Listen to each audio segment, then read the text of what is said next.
Development, Uganda has launched a national biofuel blending program that could transform the landscape, breed or the country's landscape, and of course, breed new into agriculture, and that definitely can cut carbon emission. Now, according to officials, the new initiatives, which will begin with a 5% ethanol blend in petrol and scale up to 20%, is poised to reduce the country's dependence in the fuel or fossil fuel imports while unlocking for new opportunities, of course, for local farmers. Now, let's have more details of that in this report. This sugar plant in eastern Uganda produces ethanol out of cane waste. Its ethanol distillery is one of the largest in the country, producing about 20 million liters per year. It's one of plants that's been licensed by the government to produce ethanol that will be blended with petrol. We then saw that there is another byproduct in sugar, which is molasses.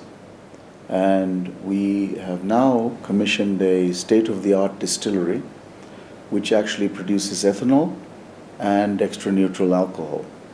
The ethanol is produced from this molasses, can be used in vehicles. So if you go to Europe, you go to the United States, you go to China, you go to all these countries, they do use ethanol as a mix to petrol.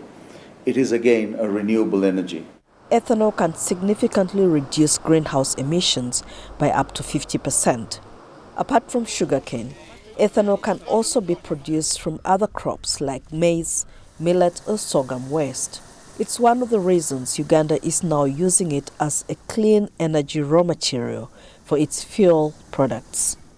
Initial blending ratio will be 5%, and this is in accordance with the regulations that we enacted in 2022. We will begin with 5% ethanol blending, and we are blending PMS, petroleum metal spirit, or petrol.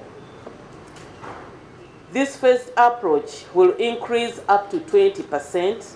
Processing centers located at border points have been set up for ethanol blending.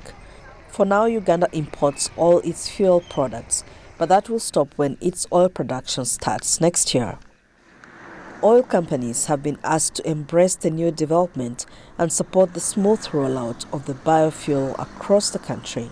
The move is aimed at reducing the country's $2 million annual petroleum bill and promoting clean energy alternatives. With a tax exemption on ethanol, the government says the blending will also drastically reduce fuel prices. If we are exempting tax, if we are introducing a 5% into the product, which 5% is cheaper, definitely we expect the prices to be friendly. I call upon OMCs to really bear with us and move with us so that we are at a win-win situation where everybody is smiling. With Uganda gearing up to produce its first oil by mid-2026, biofuel is seen as a major step to a greener